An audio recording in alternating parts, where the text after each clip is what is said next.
Pinalagaan ng mga animal rights group ang ginawa ng isang simbahan sa Malabon kung saan itinali ang mga pakpak ng isang kalapati. Ginawa po ito sa tradisyonal na salubong noong Easter Sunday. Saksi si Katrina Son. Pinag-usapan online ang paraan ng paggamit sa isang buhay na kalapati sa tinatawag na salubong sa ginanap na misa noong Easter Sunday. Makikitang nakauna ang mga pakpak ng ibon dahil nakatali ang mga ito gamit ang cable tie na nakakabit sa isang patpat. Ang ibon ay ginamit upang tanggalin ang itim na telang nakatakip sa mukha ng imahe ng Birhen Maria. Makikita rin ang napakaraming lobo na itinali sa naturang ibon.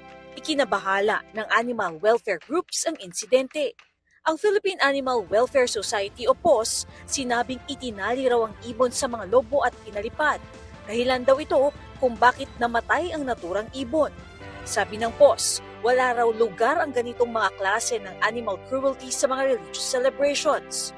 Para naman sa Animal Kingdom Foundation, bagamat kinikilala nila ang kahalagahan ng ganitong tradisyon bilang bahagi ng pananampalataya ng maraming Pilipino, hindi dapat maisantabi ang kapakanan ng mga hayop na ginagamit sa ganitong mga gawain.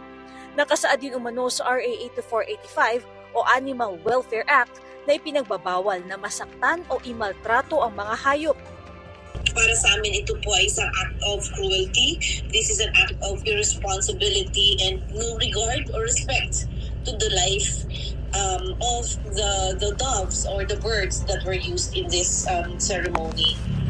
Sinulatan ng Animal Kingdom Foundation ng simbahan at hinihinging isama ng simbahan sa kanilang ministry ang animal welfare education.